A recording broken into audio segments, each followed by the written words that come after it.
こんにちは、ハリケーンフットボールです。今回の教材は、鎌田大地所属のクリスタルパレスのオリバー・グラスナーに関する動画です。グラスナーは、インターナショナルウィークの間に、契約延長の話も出る中、あるインタビューの中で、システムについて話しています。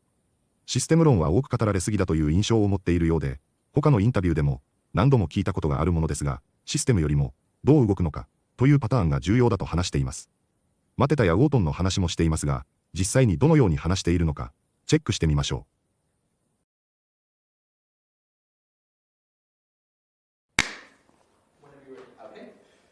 Thank you for taking the time to speak to me. I know you've spoken in depth about the brain injury that you had, but I want to discuss steps being taken to prevent future footballers from suffering from this. Here in England, the FA are taking steps to ban heading in youth football. Do you think this is the right direction to head to?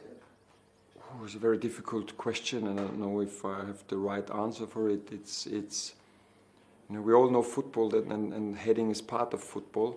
And of course we never want to see that two players are crashing together and they get injured. And fortunately, when you see so many games, it doesn't really happen very often. But even if it's once, it's too often. But I think it should. So my opinion is heading should stay part of football game. I can't imagine how it can work, but maybe it does. And I think it's from heading. You don't have so many headers in a game, and you don't have it so often in training. It's more the fear from my side is more when two players crash together and it's head on head, and then of course then you have very serious injuries. So. It's a difficult topic, but my opinion is heading should stay part of football. I completely understand that. On the topic of football, focusing our attention, trying to go back a little bit for you. Ralph Rangnick, in charge of your national team right now, you have a history with him. Are there any misconceptions about the man that you feel that should be corrected, perhaps? Because I think he's a fantastic coach, fantastic manager. Just look what he's doing right now. Oh yes, absolutely. So he did, and he proved it so many times, and especially now with Austria doing such a great job. Austria is such an enthusiasm again. I hope we will qualify for the World Cup. It will be the first time after, I think, 28 years for Austria, and also we qualified for the Euros and played very well there. There was really a lot of enthusiasm in Austria. And also in the former jobs, so he wasn't just a manager, he was sporting director, and so he has a clear way of how he sees football, and he has a clear idea how he wants to play football, and he knows exactly what kind of players he needs that he can play his style of football. So, and I think when I'm telling this, I think these are the most important, very important skills of being a manager, that you know how you want to play, you know what kind of players you need for this, and how you teach them, and he understands people, yeah? So he knows with different cultures you have to treat them maybe in a different way. He showed this with Hoffenheim, yeah, where he was at Brazilian, African players at that time, and they performed so well, and he's just an amazing manager and a great guy. Talking about having the right players, believing in your philosophy, what about your philosophy? It feels like every week I'm talking about playing three at the back while I'm covering matches on TV. And in England it feels there's a negative connotation around it. Do you think that's a bit unfair? And why does it work for you? I know that you're flexible, you do change in-game or based on the opponents. You're not just stuck to playing with three at the back, but just your thoughts on that. I think it's too much discussion about the system. So the system is not important, the habits are important, the patterns, how you want your players to behave on the pitch, that's much more important. So I played in my career every single system. So I got promoted with Linz in a 4-4-2. I played 3-5-2, I played 4-2-3-1, I played 4-3-3, I played 3-4-3. But, and I always look, okay, what suits best to the players we have. And so from my person, I prefer 4-4-2. That's my favorite system, yeah. But do we have the right players for this? But how what we do when the opposition, when they have the ball, what are we doing? So what are we doing if we are in possession? Do we want to play? How do we want to move? What do we want to do in transition? Yeah, this is important. And so we're talking much more, we're just talking about our habits than about the system. So because the system is, and also you could press stop in a video and ask you which system we are playing, and you would say we're playing 4-4-2, the next time we play a 5-4-1, the next time we play a 3-5-2.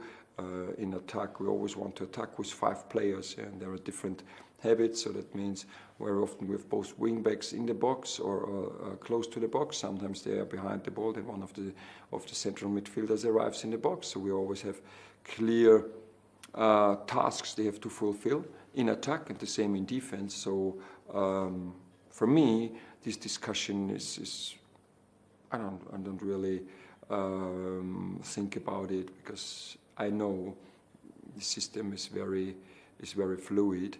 It's important that the players know what we want to do, and this decides about being successful or not. The actual work is done behind you right there on the training pitch, all the repetitions, so players know their roles inside and out.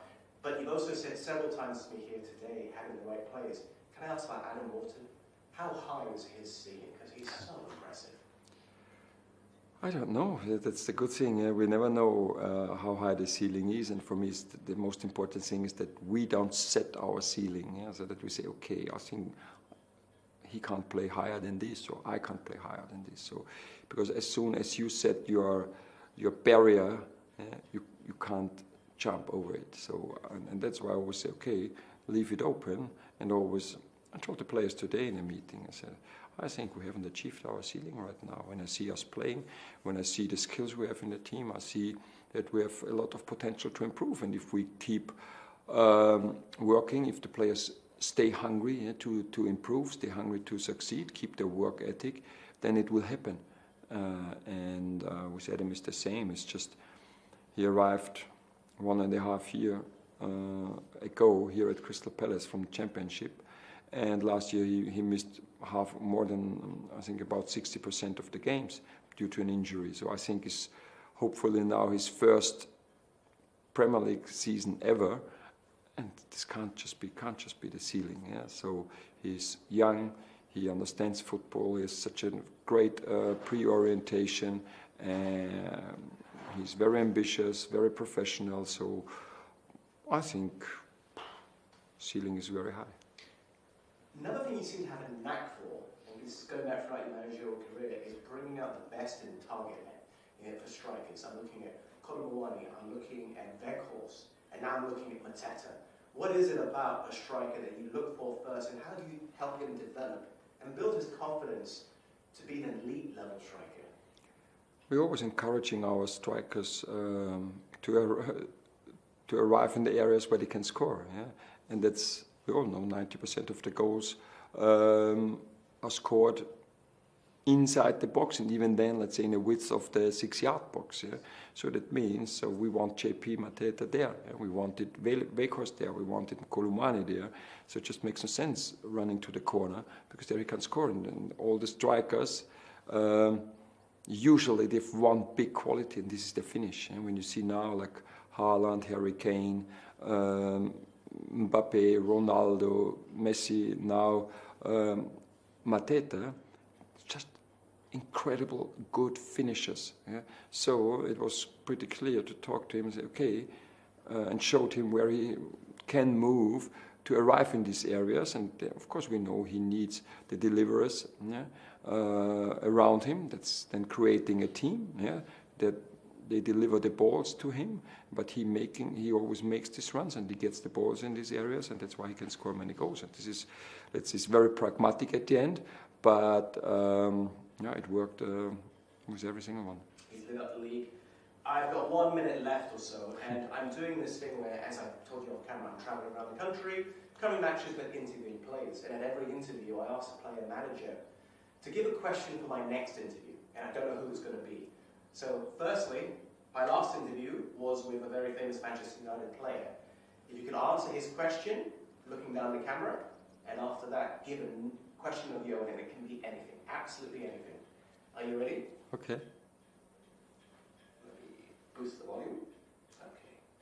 And do you have a question? This can be anything, absolutely anything you want to ask. Again, I don't know who I'm going to be talking to. Pizza with pineapple or without? And do you have a question? This can be pizza, pineapple with or without? Without. Pizza without pineapple. And any question you want to ask for my next interviewee? What do you enjoy most of playing football? Simple as. I'm glad. Thank you very much for your time, sir. Thank you. 次は解説です。今回は難しいボキャブラリーはほとんどありませんでしたので、簡単なものばかり、数も少ないですが、本日の解説をチェックしてみましょう。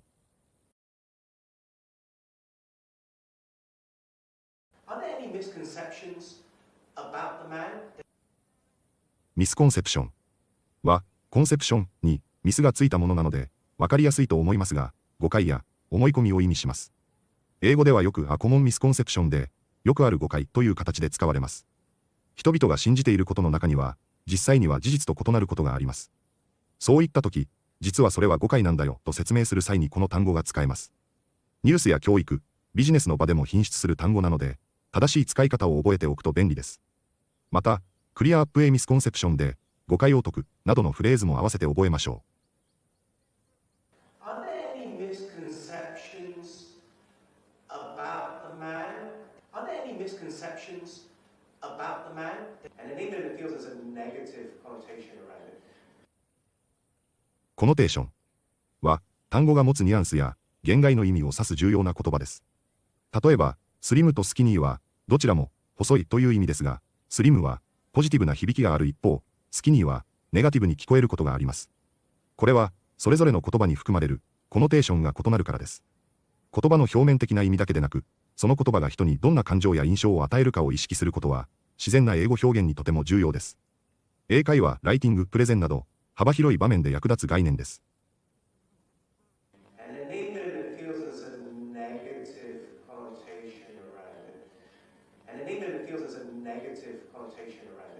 Because I know the system is very fluid. フルーイッドは本来液体という意味の名詞ですが、形容詞として使うと流動的な、柔軟な、滑らかなという意味になります。サッカーでは戦術がフルーイッドというと、選手たちがポジションに縛られず柔軟に動くスタイルを指します。ビジネスではフルーイッドシチュエーションというと、変化が激しく不安定な状況を意味します。また、プレゼンや話し方がフルーイッドであるといえば、それはスムーズで聞きやすいという意味です。文脈によってポジティブにもネガティブにも使われるので、注意しましょ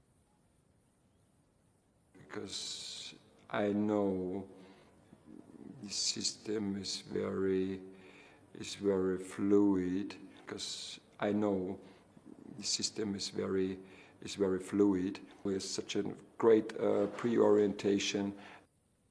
プレオリエンテーションとは、ボールを受ける前に首を振って周囲を確認し、味方や敵、空いているスペースの位置を把握する能力のことです。サッカーでは、これができるかどうかでプレースピードや判断力が大きく変わります。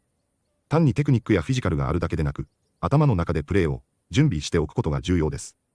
現代サッカーでは中盤の選手だけでなく、全ポジションで必要とされ、特に褒め言葉としてよく使われる表現です。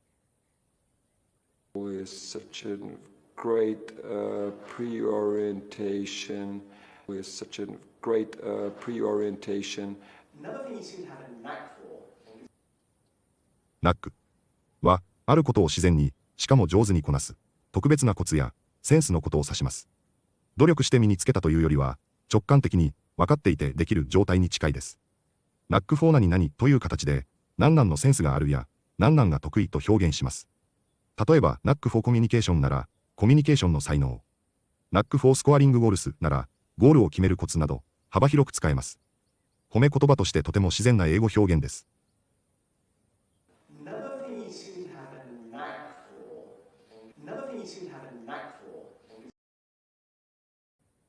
いかがでしたか？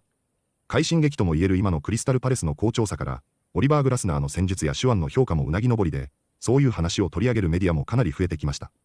これまでもあらゆるシステムを使ってきたと話し、好きなシステムは4-4-2とも話しつつ、現状使っているシステムも、フォーメーションで語るのではなく、どういう状況で、どの選手が、どのように動くのかという、パターンを戦術化していることがわかります。